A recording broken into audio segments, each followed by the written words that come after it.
Welcome to Coffee and Tarot with Mama T. My name is Teresa, and I am welcoming you and Spirit in for a card of the day reading for December 27th. We are reading today from the Embodied Ecosystems Tarot Oracle. This is a tarot deck and an oracle deck. You can use it either way. We are going to use it as a tarot today. And may the odds be ever in my favor. I don't know this deck very well. It kind of confused me the last time I tried to use it, and I'm just going to commit to using the guidebook and having the guidebook help us out. This one is just a little different. It's got a whole different system, different naming conventions, and so we are going to rely on the guidebook. Then we are also using the Druid Plant Oracle to go along with it. So let's go ahead and dig in without further ado. Now this deck is they're square. The cardstock is nice. It's pretty flexible. It's just the size of it is a little hard.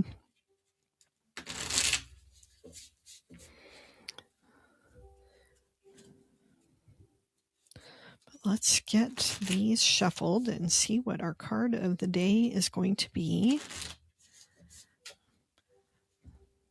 I will do a flip through of these cards too, so you can see them at the end. So what is our card of the day for the collective? We'll just leave that on top there, and then we'll get our oracle card. I do have a tendency to be impacted by seasonal affective disorder. So when we decided to choose an overhead light for my office, we went big. And it is helpful for that, but it can make recording challenging. Okay, what is our oracle for the day for the collective? All right, let's grab a keyword too. Our tarot oracle card is trust. It's a number 10 card. So this looks like a major arcana, and maybe it aligns with the Wheel of Fortune, possibly because we've got a spiral sort of figure here. Looks like a snail or something, and it is a number 10. And then our plant is the puffball. So for trust, the Wheel of Fortune, a snail, and the key phrase here is, I know there's always enough in the continuous cycles of life. I like that we got the Wheel of Fortune because we are coming up on the Wheel of Fortune year. And then it says, what or where are you growing? How do you gauge your capacity to support and sustain this growth? What beliefs can you replace the concept of luck with? I like the idea of getting out of the idea of the Wheel of Fortune being related just to luck and related more toward consequence, basically, and the fruits of your labors coming to fruition. So, invitations. Meditate with the spirit of the snail. Research how snails live and decompose. Connect to the planetary archetype of Jupiter, our expansive motivator, through noticing your virtues and letting them ripple out and through. The Wheel of Fortune signifies potential and opportunity found not in luck, but through continuation and trust. The expansive energy of the spiral speaks to our growth when we honor our pace and perspective. We need not always move farther or faster, but towards what we want to put our faith in. Ruled by Jupiter, our ally for expanding beyond our own perception and limitation, there is always space to spread out. It's just a matter of what space we are occupying and if it's aligned or consensual. Growth, expansion, and sizing up can seem like it's always a good thing, especially in this capitalist world of hyperproduction and instant gratification. But what is our capacity to support and sustain this growth?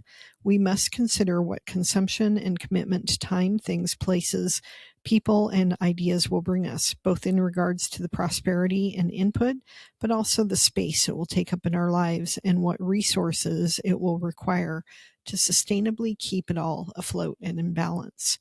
Snail resembles a slowing within the currents of never-ending change. We honor the layers, the inner, the outer, the micro, and the macro. What we carry on our backs, what if it's not all baggage, but a lineage of experience and understandings? There's an inevitable give and take in the spiralic nature of life, through cycles and phases of luck and loss, decay and regrowth, clarity and uncertainty. It is both liminal and material, spirit and soil, choice and surrender, the duality and oneness in all things. Wow, that's a great way of looking at the Wheel of Fortune. Let's see what Puffball has to share for us. The keywords here are mystery and interconnection. Puffballs include the largest and most conspicuous mushrooms of the fungi family and are found in temperate regions throughout the world, but seem absent from South America. That's interesting. Mushrooms are mysterious. They grow in darkness and they feed on decaying matter. Picking this card may mean that something peculiar is happening or about to happen that you don't fully understand. Mushrooms are symbols of the inner mysteries. They're connected beneath the ground in vast networks. They grow in darkness and perform the alchemy of turning dead matter into new life. Befriending mushrooms gives you access to a deep level of the earth's mysteries, and some say access to the realms of the fairy. With this comes along the healing of any sense of woundedness and a feeling, too, of being connected with the web of all being. So today we are looking to trust, re-examine the concept of luck and turn it into something that is more cyclical. We're looking at how expansion isn't always desirable. I mean, thinking about expansion in terms of how much we try to cram into our lives in this day and age. We have our Facebook news feeds with hundreds or thousands of friends, and there's really just no way to fit all of those people in a meaningful way into our lives. We have more hobbies. We have more access to more news and more information than our great-grandparents had. Our great-grandparents or great-great-grandparents, they got the news from newspapers, and that news sometimes it took days or weeks for the information to arrive. We're constantly in this idea of expansion. We are a consumer society. I'm sitting in front of hundreds of decks that I cannot, like this particular deck I've had for a while.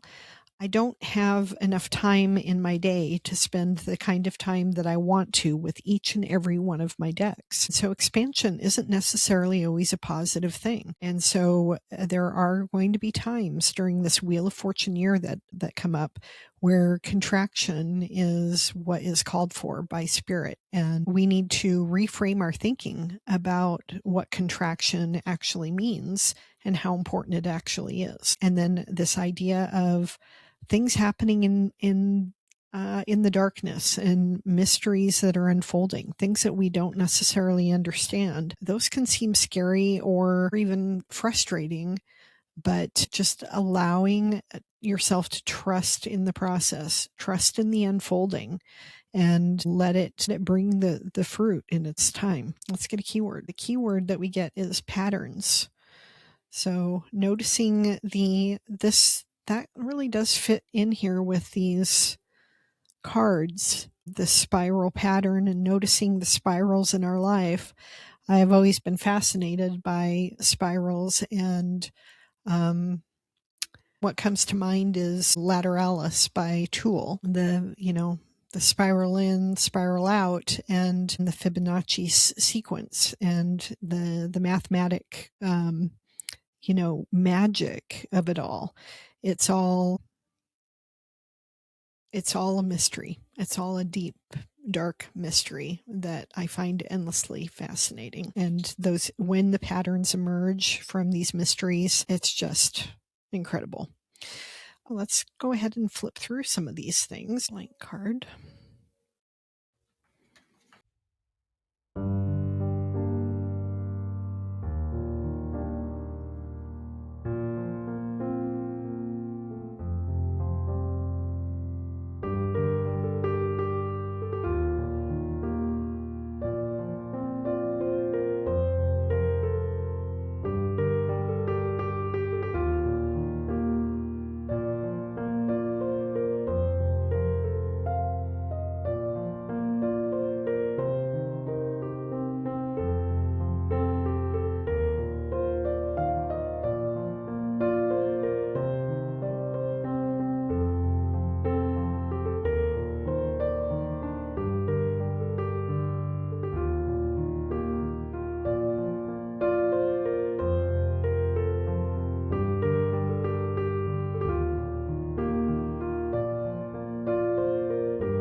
tomorrow is Sunday Oracle Soul Food, so look forward to that. And I thank you again for joining me, and I will see you in my next video. Take care. Bye now.